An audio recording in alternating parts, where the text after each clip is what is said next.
Happy Friday, YouTube. Happy Friday, everyone. And once again, please welcome my guests, CoquiPirate Howdy.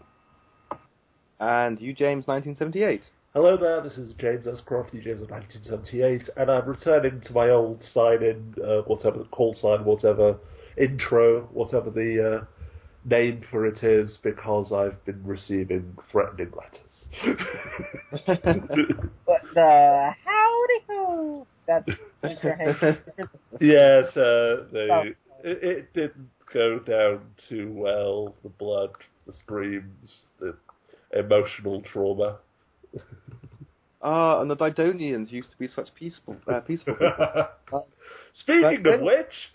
Speaking of which, it may not surprise the Whovians out there, we have just finished watching no other serial than The Rescue, where my opening observations would be just how much they don't sweep Susan under the rug. It's quite a beautiful kind of, it's almost as if the Doctor, they talk about reference to him sleeping a lot, because there's clearly been a time lapse, because he's wearing a checkered cravat, not a plain black cravat.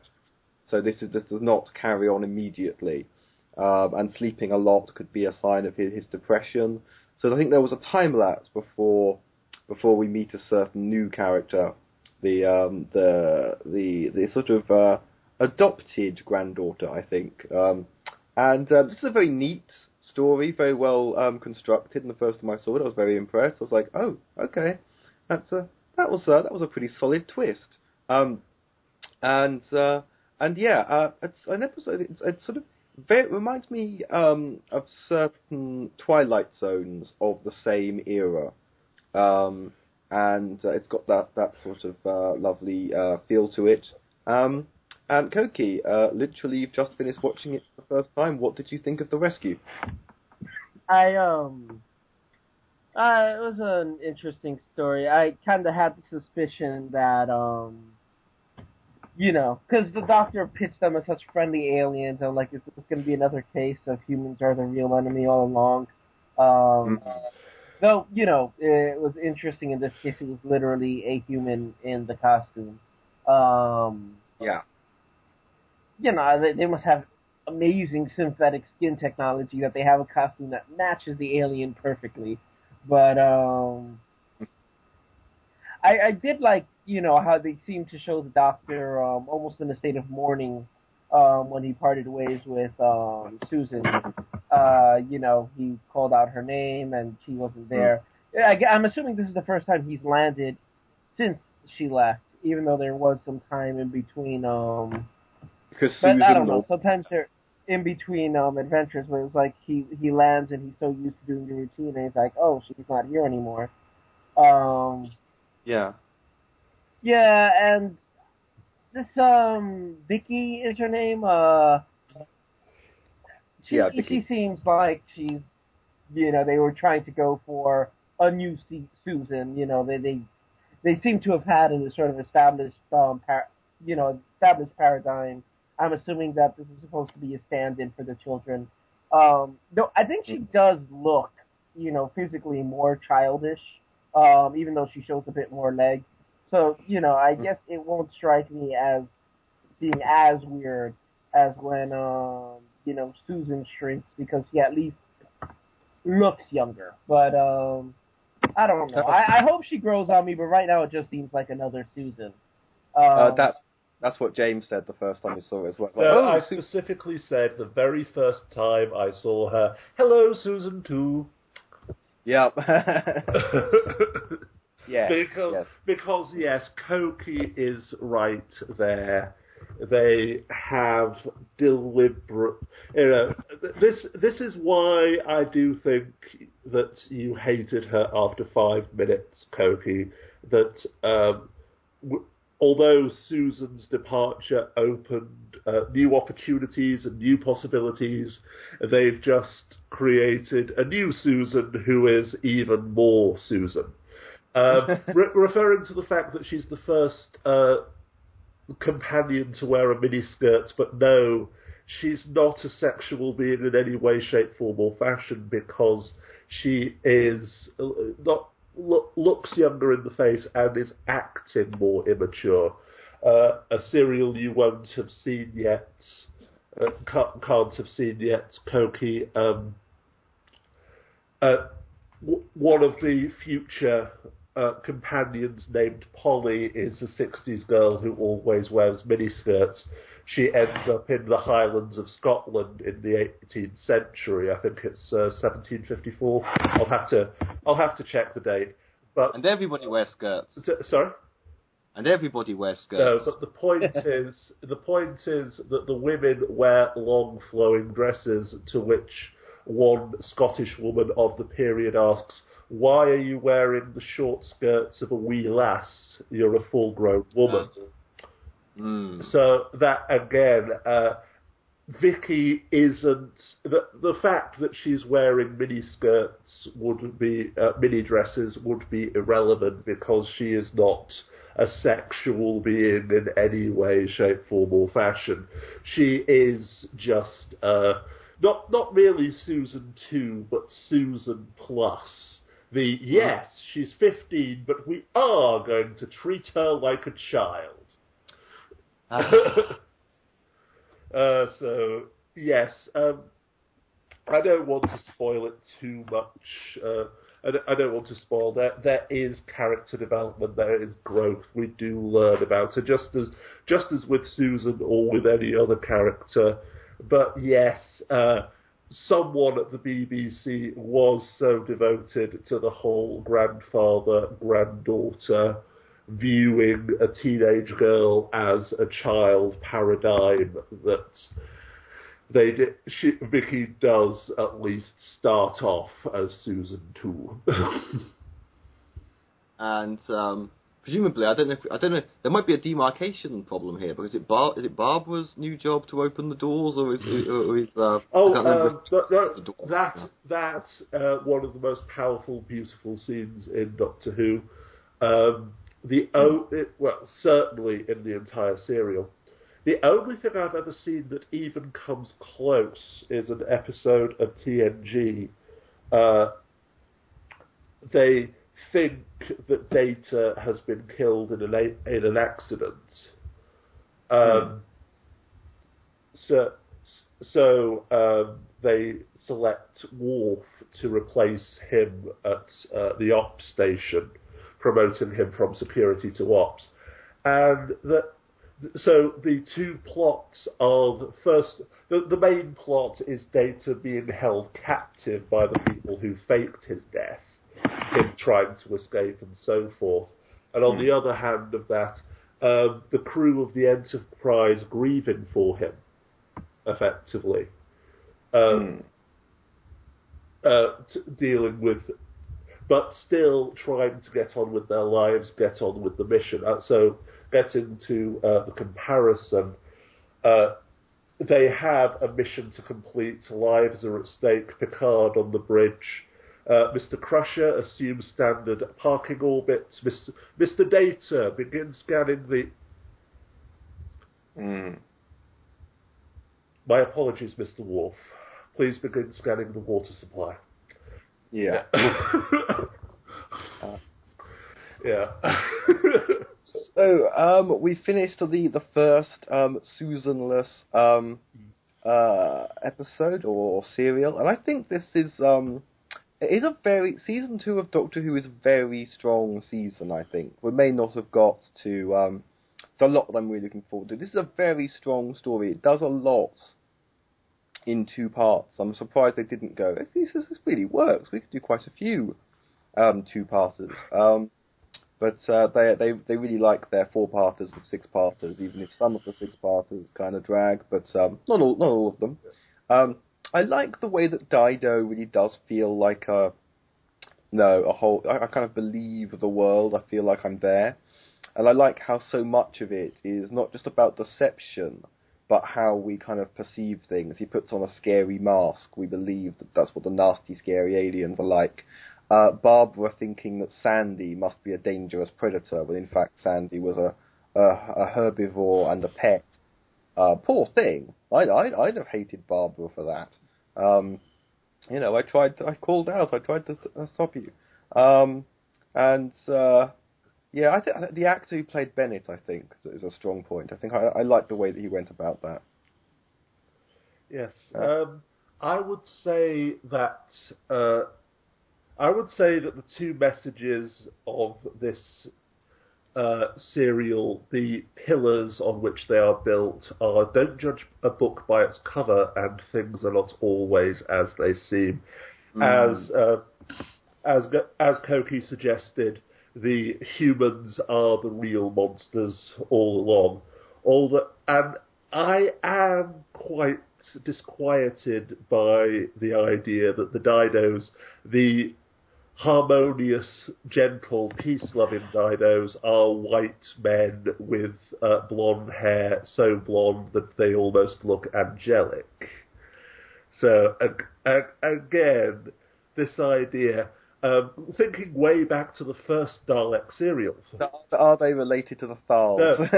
No, but the point that the point I thought Terry Nation, I keep wanting to call him Trevor. The point I thought Terry Nation was trying to make was, look, these Aryan Supermen who we attribute to the Nazis, no, they're the good guys.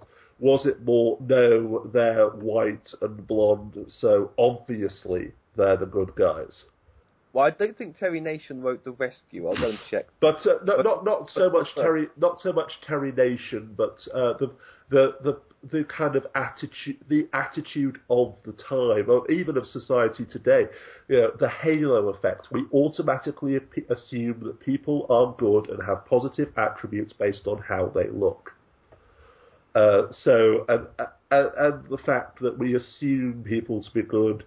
We confirm that the Didonians, or whatever we call them, are actually good because, they're white males with almost angelic hair.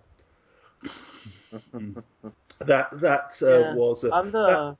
was disquieting for me. Go ahead. Go ahead. I was gonna say on that dog caterpillar thing. What's his name again?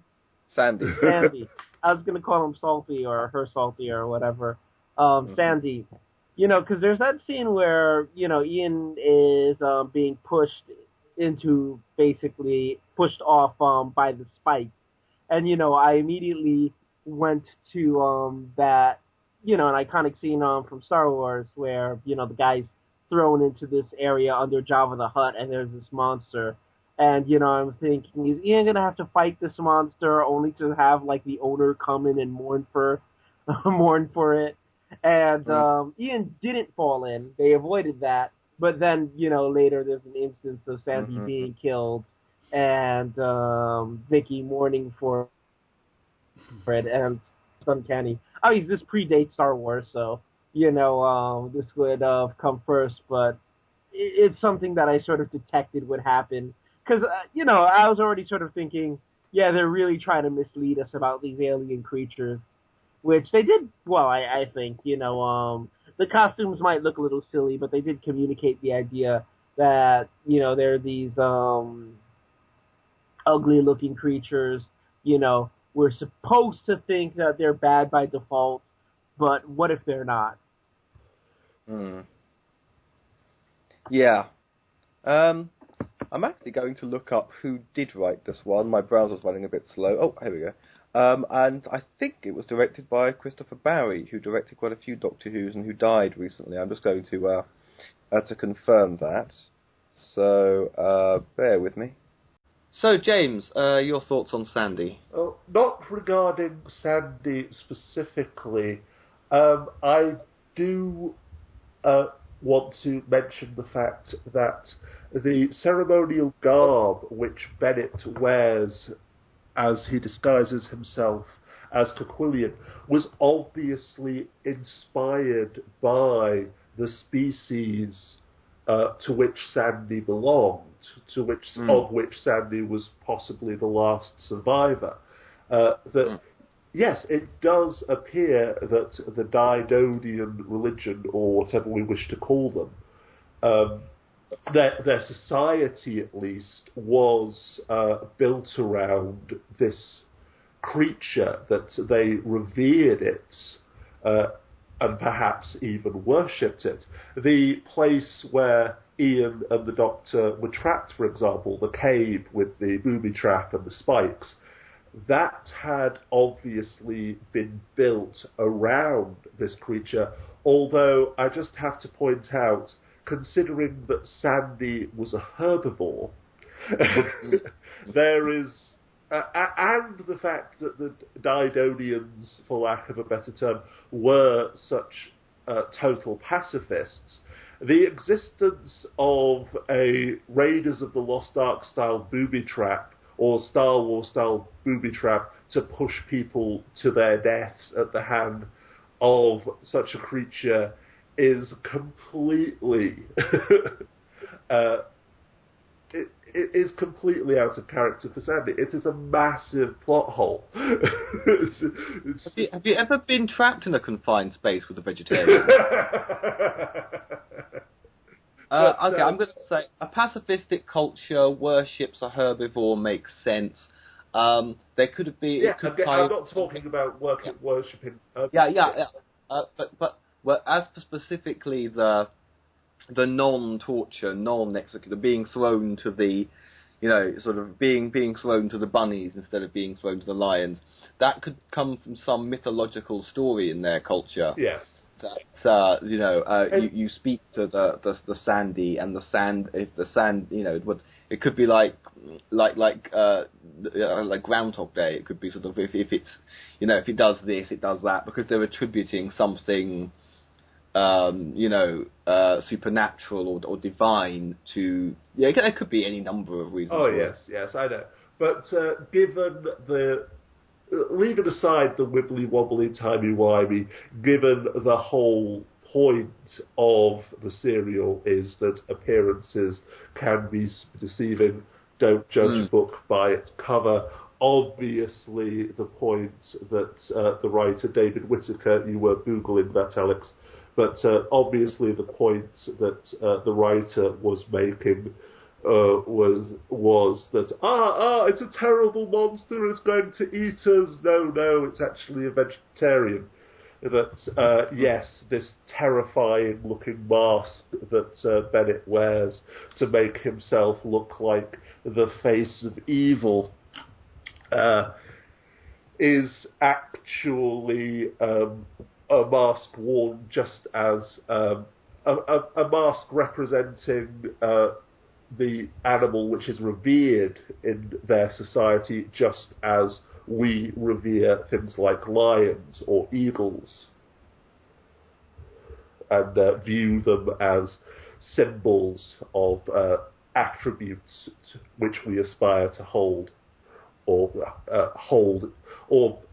attributes which we hold in great regard. So, but yes,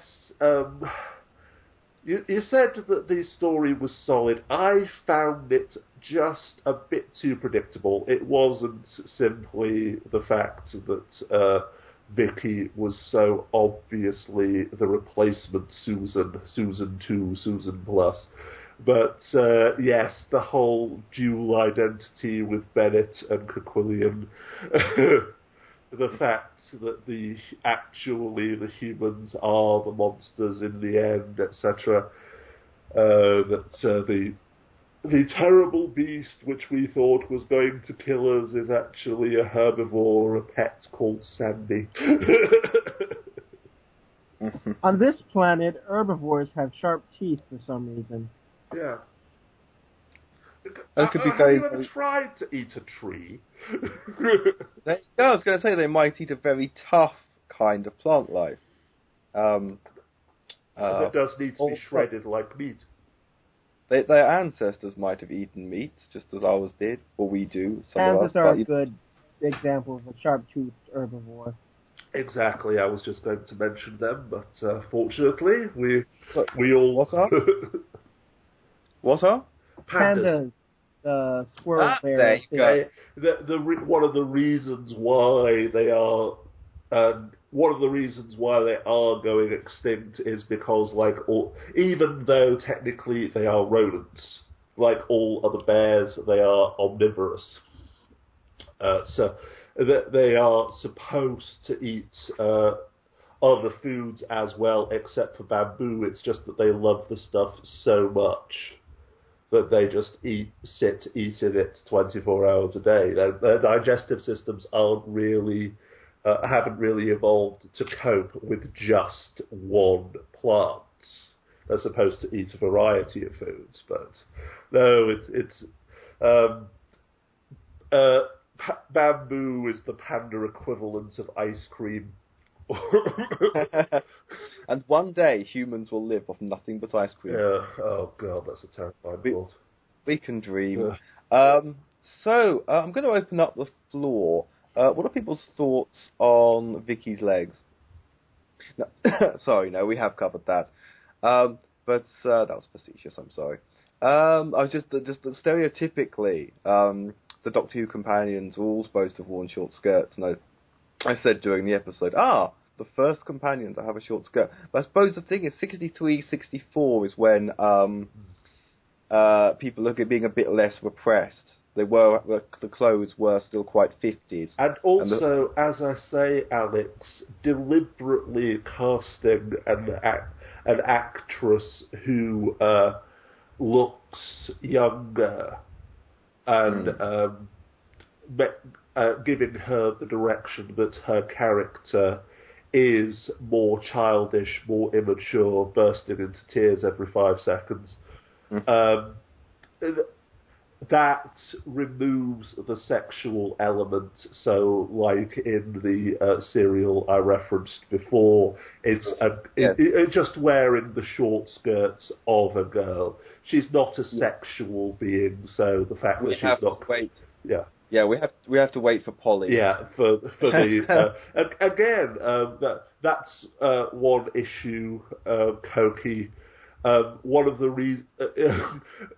of the things which Doctor Who fans blame for the fact that so many Hartnell serials are lost and have needed to have been reconstructed with still photos.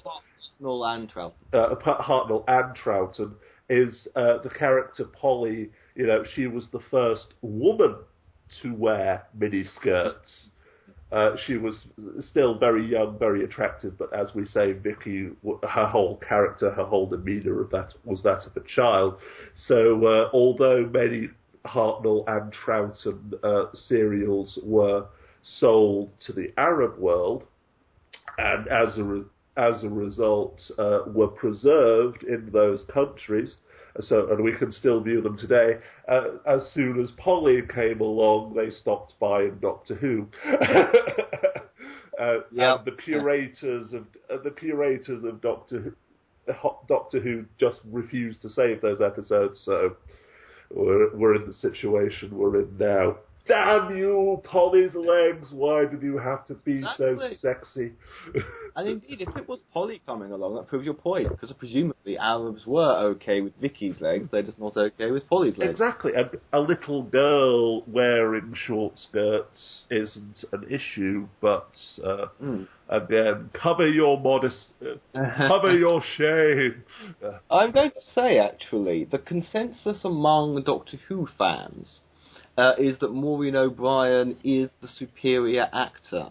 Whatever you may think of the characters, that Maureen O'Brien just to, is a better just to let you know, Cokie, Maureen O'Brien is the actress who played Vicki. So Cokie, based on these 2 episodes, would you say that Maureen is a better actor than Carol? Her expressions of emotion aren't as abrupt, aren't as jarring, but I don't have a whole lot of reference. But at least based on this alone, it does seem a bit better. Okay. James? Yes. The fact that although her emotions at this point are childish excitement or childish bereavement or childish fear, Maureen was the better actress. I'm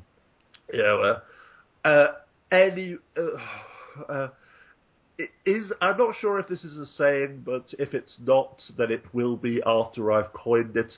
Anyone can play a great role it takes a real actor or actress, a genuinely talented actor or actress, to play a bad, poorly written, poorly fleshed out role. And yes, it would. I'm sure that, as Coqui will agree, that anyone could take the shrieking little girl idea, shrieking little girl concept, and make it bad, make it irritating. But it takes a much greater, much more talented actress to take the Susan/Vicki character and give it more depth, make it less irritating. Aha. Okay, well, just for this story, I'll go around and get final thoughts. So, Coqui, your closing thoughts on The Rescue. My closing thoughts are: the more things change, the more things stay the same, at least thus far. And the hamster of, go back to prosperity. May the hamster of prosperity rest upon your head. Aha. And you, James, your final thought. As much as Vicki may seem like a wasted opportunity at this point, we must remember that Doctor Who was still finding its feet. That, yes, the departure of Carol Ann Ford, although it was written into the Dalek invasion of Earth, was a surprise. She did just leave because she was pissed off with the character. They were expecting her to stay. So it's not surprising that they went with an almost identical character, quickly throwing together a 2-part serial just for the sole purpose of introducing her. And yeah, so bearing in mind all of the practical issues, all of the limitations, yes, we can't be too harsh on them. We must bear all of this in mind. And without giving too many spoilers, there is character development. Just as Susan had her moments, even the harshest critic of Susan has to admit that. Vicki also grows and develops, and the actress is given opportunities to shine. And may the great holy donkey bless your house for 7 generations. Indeed. And next up is the Romans. Happy Doctor Who Fridays, YouTube. Happy Fridays, everyone. And I'd like to welcome a new guest, who you might know from the Omega Files, NightWing. Why don't you tell us something about yourself? Thank you. I am a huge Doctor Who fan and have been since, I'd say, just before it came back. In 2005. My granddad's got like old VHS tapes of it and and books and stuff, so I got into it. But didn't really understand it till like David Tennant era. So, which strangely was probably the first series of David Tennant, which was absolutely shocking. I liked The Girl in the Fireplace. The Cybermen ones were quite good. I thought. Yeah. Don't get me wrong. Some episodes were good. Yeah. But the majority of them were crap. Yeah, it was a very flat season, and I thought that the finale was a bit. Probably my least favourite. Yeah, it just kind of. Yeah, I didn't think. I think it didn't work because it was 2 robotic races against each other, which was great at first. But without a mad emperor or Davros or the Master or anything, without a real intelligence behind it, and it was more of an emotional soap opera. Goodbye, Doctor. The first of 4. She came back 2 seasons later. Yeah, I swear there were 4 goodbyes between the Doctor and Rose. It's like that. When I heard she was going to be in the 50th, I thought, oh, for fuck's sake! And then when she wasn't playing Rose, I was like, thank you, my prayers were answered. So, and actually, I think that was the best performance she ever gave. Actually, and she wasn't even playing the character that she played originally. Yeah. Actually, Philip, you've been on previous podcasts of mine and the Omega Files. You're also a new guest on Doctor Who Fridays. So, could you introduce yourself? Yes, I certainly am a new guest. Okay, yes, I'm Phil. I've been a staunch fan of Doctor Who since the start of the 70s, really, and I'm still going strong with it and looking forward to Capaldi. As am I. Okay, well, usually we have Coqui, where the gimmick, of course, is that he's watching them from the beginning for the first time, so he's, never seen the Romans before. But on this occasion, instead, taking his place, Nightwing, literally just... Did you watch the Romans today? Yeah. Yeah, same here. Same here. Okay. So, Nightwing, on first viewing, what impression do you have of the Romans? It was the idea was really cool. That it was set around a specific historic time.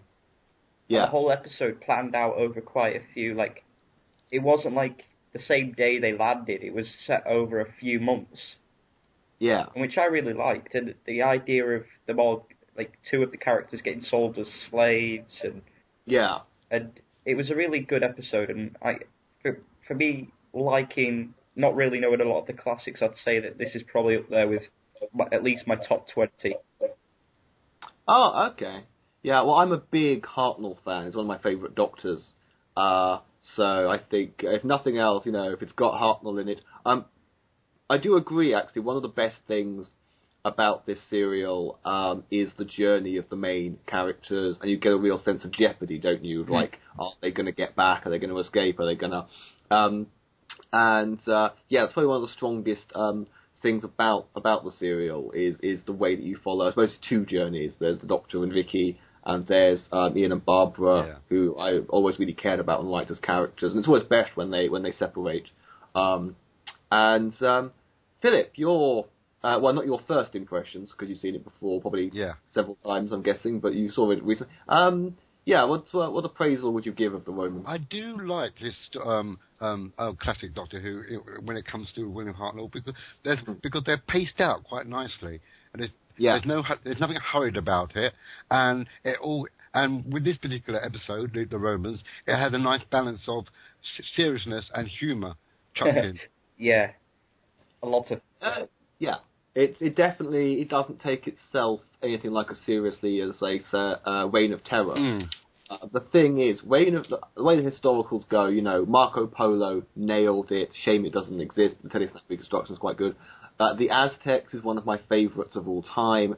Reign of Terror, very accurate but quite dull. It plods on at quite a slow pace at 6 episodes. And it doesn't have the kind of magic that I think Marco Polo or the Aztecs had. And the Romans definitely isn't taking itself as seriously. I'd say that to go with some of the buzz on YouTube, because I've been looking into it over the past week, a lot of fans have a problem with, if you go through the Ian and Barbara era of Doctor Who, that it seems like Barbara is almost raped every other week. And the Romans, which bear in mind the historical context that people really did have slaves. Yeah. Somebody at some point will have, a human owns a human. There's going to be some dodgy stuff. And a couple of people have said words to the effect of, it's like watching an attempted rape scene to the Benny Hill theme. Yeah, I can understand that. Yeah. Yeah, and basically, yeah. It sounds bad, but when you said the Benny Hill film, that theme, that's where I laughed at, not the attempted rape. Right.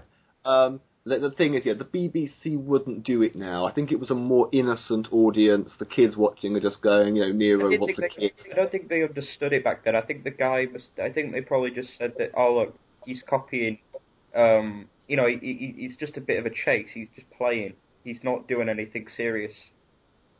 Oh, okay. You don't think that there was like any kind of... Cause I don't think they'd do it now. If they did, I think they'd get complaints to its weight commentators that it... Yeah, it makes me a bit uneasy. Yeah. Don't get me wrong, it is nothing you really want to be watching, but it is... Yeah, but you know what? It wasn't... It's not the Roman chase scene. It's not with Barbara. It's not as explicit as you would view the Time Meddler with the Vikings raiding that town and sitting upon Edith, which was much more stronger in the sense of what was going on. Yeah, but the implied rape of other serials, whether it's Keys of Marinus, whether it's they are taken completely seriously. Mm-hmm. That's the problem. This is like trying to put rape in a Carry On film or Up Pompeii. Yeah. It is a bit of a concern. And another criticism, I suppose, would just be that it is too comedic. One person whose review I watched today said it was like watching a bad episode of Up Pompeii. Nightwing, what do you think that maybe they over-egg the comedy pudding, that it's too silly, that it's far too much comedy, or it's trying to emulate Carry On films? Yeah, I think there was a bit too much comedy, especially with the guy having a serious attraction for Barbara, and then, the doctor joking about playing the harp, I think that was kind of funny, that, he was pretending, but I thought that was a bit... He could have winged it by plucking a couple of strings. I don't think he should have just faked it by doing nothing. And especially what you mentioned about the chase scene, I think that was a bit overdone. Yeah. And a lot. This serial. Philip. First, but what do you think? I mean, do you agree? Too much comedy in the serial? For that one, no. I thought it was just about right, because, as you say, in actuality, Roman period was quite violent and quite rough, and you don't really want to inflict that on children of that day in age. So you soften it a bit to make it a lot more palatable for them. Yeah. I suppose I can see that. Obviously, some of that kind of stuff's going to be difficult to get across with all the kind of like the murders actually are treated comedically as well. Mm-hmm. When they're not in other serials. In other serials, Doctor Who, there's a lot of death in Classic Who, and normally a character's death is taken completely. I suppose it's jarring because it's a change of tone compared to how death is treated in, say, The Dalek Invasion of Earth, where loads of characters die. Yeah. You feel all those deaths, Dortmund's death, for example, you feel it, I don't know. I mean, this serial didn't get a very good reception at the time. There were lots of angry letters saying it's nonsense, saying the acting is hammy, and probably they'd been watching Doctor Who and they'd seen things like Marco Polo and the Aztecs and Reign of Terror, and which are really good historicals, and maybe felt a bit kind of let down, partly because of the comedy and partly because it's not a very accurate thing. I mean, Nero wasn't in Rome when the fire started, never mind starting it himself. Oh, I didn't know that. Okay. Yeah, so the whole idea that... and when he's playing the lyre as Rome burns, that comes from the idea that Nero fiddled while Rome burned. Yeah. Of course, the fiddle didn't exist yet. So at least Doctor Who doesn't have him playing an instrument that hasn't even been invented, but it does have him casually playing an instrument. No, he wasn't in Rome at the time, and there's evidence that far from ordering men to set fire to Rome, he ordered men to put the fires out. And some people actually think that it was the Christians who started the fire. Oh. Also, he couldn't have rebuilt Rome completely. 4 of the 14 districts were burnt down.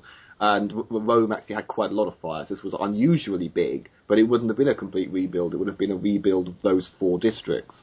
So it's completely wrong. They act as if he burns down the whole city to rebuild it to his own design, but none of that's true. Christians didn't wear crosses around their necks in the 1st century. The banquet's inaccurate, but then they didn't have the studio space. But because they should have been reclining. They lay down to eat. Yeah. So there's a few inaccuracies, and essentially it could even be called. It basically buys into Christian propaganda. to like portray Nero as bad as possible and also make fun of him, to slander him as an attempted rapist and arsonist. So there's no, just as people think that Caligula married his horse and slept with his sister and ate a baby, and it's all untrue. Similar thing with Nero, that people buy into, to myths and lies. And how much do you think that really matters? I'll start with Nightwing. Does the historical inaccuracy of the Romans matter, or do you think I'm being a bit pedantic? Maybe, it probably didn't matter back then, but now with knowing a lot more about the history, I think they'd get away with it as much back then, possibly. So yeah, that's where I stand on that. Okay, Philip? I agree with what Nightwing just said there. Back then, I don't think it really mattered about the inaccuracies, as long as it was something that would keep people sitting on their chairs watching the program. Like Nightwing just said, nowadays it has to be accurate to be portrayed correctly. Right. Yeah. Okay, so it's entertainment, not edutainment. It doesn't have to be. Okay. I think it does bother me, but I think the thing is, if you were to ask me, because I watched these, I kind of did grow up with Classic Who on VHS, so I was pretty young when I first saw these Hartnell ones. And if you were to ask me then, I would have said I love the Romans and the Crusades a bit boring. And when I watch these serials now, I think I enjoyed the Romans a lot more. Just as it's a romp, it's like a carry-on film, or Up Pompeii, it's fun. But I'm really looking forward to the Crusade, which I rewatched about a year ago or something. And I just think the way that they take it seriously, the way that they're balanced, the way that they've got great actors like Gene Marsh and Julian Glover, fantastic. There's an amazing cast. A shame half of it's missing.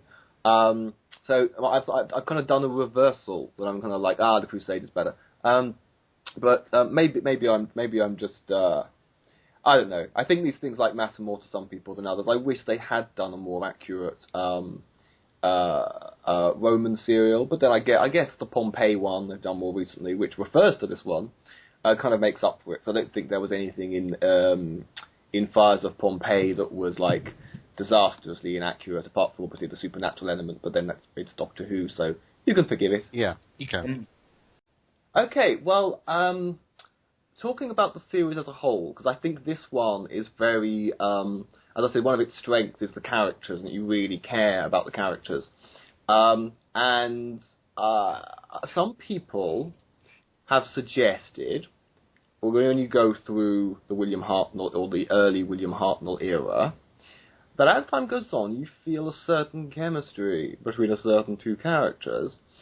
And basically, does one get the impression watching the serial that Ian and Barbara are no longer in separate quarters? So, Nightwing, are Ian and Barbara shagging already, and if not, should they be? Oh wow! I'd say if they were in a relationship, they'd be early days, I reckon.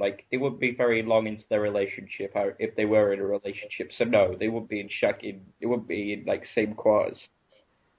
Oh, okay, but do you pick up on any kind of sexual chemistry between them by this point? A little bit, when Ian's in trouble or when Barbara's in trouble, the other one, wants to help. When Ian's about to get his head chopped off by Ian, the new friend, Barbara screams, and then when Ian's in again, early when Ian's in trouble, when he's been, she smashes a pot on his head, and then but I will admit that there is some sort of sexual chemistry, and that's probably why they left in the first place, because they want, I've not really watched that episode yet, why they left, but that's probably one of the reasons they did leave.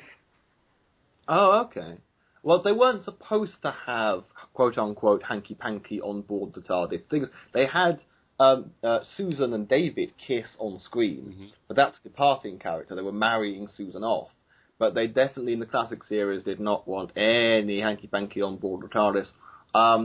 But whether it's just the chemistry between the actors, not that I'm suggesting anything there, but sometimes that actors have a natural kind of thing when the camera's on, you know. Because I do think, from the novelizations, you do get the impression that they're in love. I don't know if there's ever anything in the actual canonical show that refers to them as having got together. They are referred to in Sarah Jane Adventures, but I can't remember if they are referred to as a couple or... definitely, I would say, well, without wanting to give any spoilers, because you haven't seen you haven't seen the one where they leave, I'd say that by the time they leave, in my opinion, although it's very subtle, you get the impression that they are together. Philip, do you see why people watching the Romans tend to think that this is the one where you go, yeah, they've got to be a couple? Yeah, because in the earlier part of the serial, where the Doctor's left with Vicki, they're more or less left to their own devices, and you can see the warmth and how comfortable they are with each other on their own. Yeah, and that brings forth the chemistry of whether it's sexual or not. There's a strong bond there, which could obviously lead to a more permanent relationship structure. Yeah, definitely. I think it's a very sweet kind of, and I love Ian and Barbara. They're it's one of my favourite eras, and I guess I want them to be happy together. And I think, I don't know, if they're not knocking boots in the Romans, I'm sure they are before too long. Yeah. And okay, well, another companion-related question, because one serial ago, of course, Susan left, and so the first time a companion left, and one of the original crew, the first ever companion, the Doctor's own granddaughter, leaving a gap. But then there's the rescue, which I've just discussed with James and Cokie, where you're introduced with what some might describe as Susan Mark II. Yep. I think she's quite different. I was expecting, because it's been a while, I was expecting they just had some scripts and Carol Ann Ford left and they've crossed out Susan and put Vicky's name in. But actually, there are some very un-Susan-ish things, in my opinion, in this serial. This might be Vicky's second serial, but it's the first serial where she's a companion. So this is, and what do we make of her? And there's things like when she tries to poison Nero, and then she very casually says to the Doctor, "Oh, by the way, I forgot to mention that I've poisoned Nero." I can't imagine. It's quirky, it's funny. She says it in such a matter-of-fact, casual way. I can't imagine Susan doing that. So I think they were writing her as a different character. But basically, as is her first outing as a companion, she's going to be with us for a while. So I don't know how well NightWing knows Vicki, if he's seen any other Vicki stories, but yay or nay on Vicki as a companion? I like what I saw from her in the Romans. I like her. Okay. So when she said that she poisoned Nero, I thought that was quite funny. That I just poisoned somebody. It's no biggie. Susan would probably phase from, even thinking of poisoning somebody. Yeah, I think that's why I like Vicki, because she's got some more, I'd say, a bit of more of a, she's still quite sweet, but she's quite a little bit more, she's a tiny bit more violent. Yeah. Yeah, there's something there. She's definitely got more gumption. She's got more. Yeah. She's made of stronger stuff. Philip, I get the impression that you are more familiar with the Vicki era. Yeah. This is her first outing, yay or nay, on Vicki as a companion? Having known all of the Vicki stories that she's in, I'm of the opinion I'm a bit too. I'm two minds about her. Sometimes I'm yay about her, and sometimes I'm nay about her, because she's a bit too. Oh shit! Oh yeah. I'm just thinking that I don't know. I don't know. I can't really deal with her. She's too hoity. She's sometimes too hoity-toity for me. Yeah, she's kind of girly and a bit twee, maybe. That's another thing, actually, with the Romans. It's quite a twee serial at certain points, and she can be a bit of a twee character. But yeah, she is sweet, and she's got the innocence of Susan. Yeah. But at the same time, just that bit. I mean, I think I always liked her, besides the fact that I was always... as a kid, I didn't know that Susan was going to leave when I watched the Dark Invasion of Earth, because I knew the the movie version. So, because the movies of Doctor Who, the Dalek movies, were on TV all the time in the 80s and 90s, so I knew those. And then when I watched it, I was like, what? No, Susan can't go.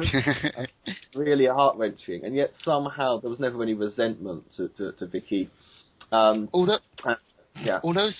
Vicki is meant to be from a far-flung future of Earth, sometimes she doesn't come across as though she's from that far ahead, because she seems too grounded 60s-wise on a TV show. I mean, she does mention about how her teaching is a lot different from what Ian and Bravo would do it. But I just look at her and I can't see her as being far-flung. Yeah, I suppose they were a bit patchy. Sometimes remembering, I mean, there are quite a few things. So there's what she says about the Beatles. Yeah. When they're on the Empire State Building, she called it ancient New York. Yeah, that's right. There's a few things like that. But I don't know. Obviously, there are some things that they can't predict. It's one of those things. Someone pointed out today that the 10th Planet is set in 1986. I was like, ooh, the futuristic world of 1986 when I was 5. And actually, yes, come 2030, space stations are going to have to be pretty advanced, judging by some of the Troughton era. But okay, well, I'm going to open up the floor if anybody else has anything to add that they're dying to say about the Romans. Can I mention the fridge mentioning? You know, like. Yeah. They basically, Barbara, well, they both actually take the mick out of each other for forgetting that they don't have a fridge. Yeah. And I find that quite amusing, that they're in a time, and they've been there living for like a month or something, but yet forget that they've not got a fridge. but yet, yeah. you know, I find that quite amusing. And then, I don't know. I don't know why. And then they also say it's either at the beginning or the end. They say, "Here's to the fridge" or something, and that's quite amusing again. It is. And like, you know, you can't live without these things until they're gone. That's one thing I figured out. Like, yeah, I struggle in power cuts, like really long power cuts as well. But it did. Yeah. But it did. That statement about the fridge did emphasise the reality of time travel, though. So, yeah. So that was quite a good point. Pinpoint. Yeah. Especially a good point when you consider how many companions. I hope this isn't a spoiler, but Vicky's one of them. Actually, do depart from the TARDIS and live in a past world where you think.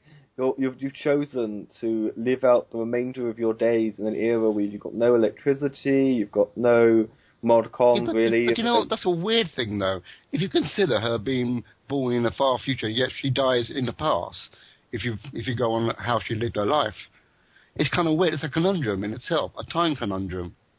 She could be her own descendant. Yeah, which is weird.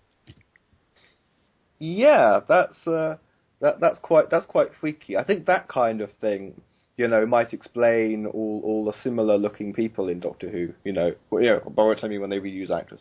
But they did that with Gwen, didn't they? But no, I suppose that's a different thing. Yeah. They did that like how long before Colin Baker?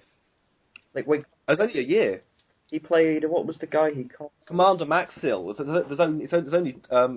They're a season away from each other. Yeah, exactly. Yeah. Yeah. And they don't even, like, shrug off. Like, people have a go at it, you know, the producers for doing it, but they just shrug it off, saying that the Doctor can choose what he looks like. That's why he looks like the guy from Fires of Pompeii.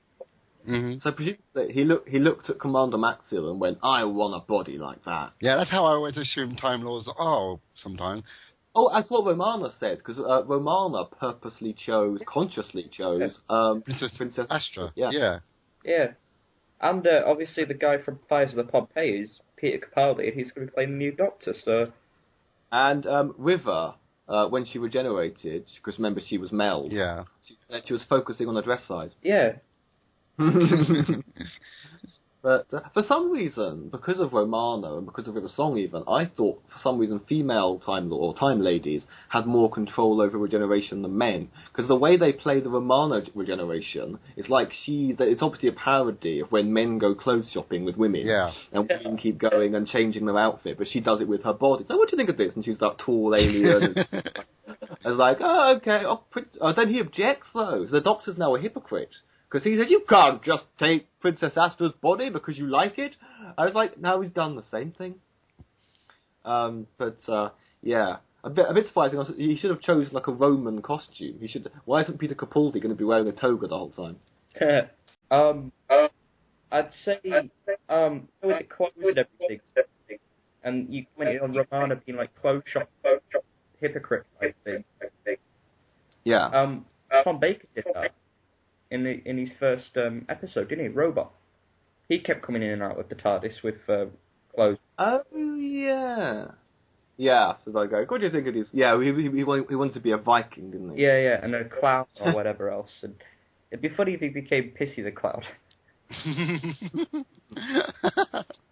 That would be a great costume. Okay. Well, I'm going to go around and ask for final thoughts and goodbye. So thank you both for joining me for the first time, and hope to have you back on the show again. You're welcome. So Nightwing, your final thoughts and goodbye. Roman's a very good episode. I'd recommend going to watching it for people that haven't. And thank you to Alex for letting me on the podcast tonight. It's been a pleasure. And Philip, your final thought and goodbye. My final thoughts on the Romans: it's an enjoyable romp. It may be historically inaccurate, but it's fun, and that's what Doctor Who is all about, really fun. So, and also, Alex, thank you for having me again after so long. I've enjoyed the podcast, and I look forward to having you both back on again. And do I have any final thoughts about this serial?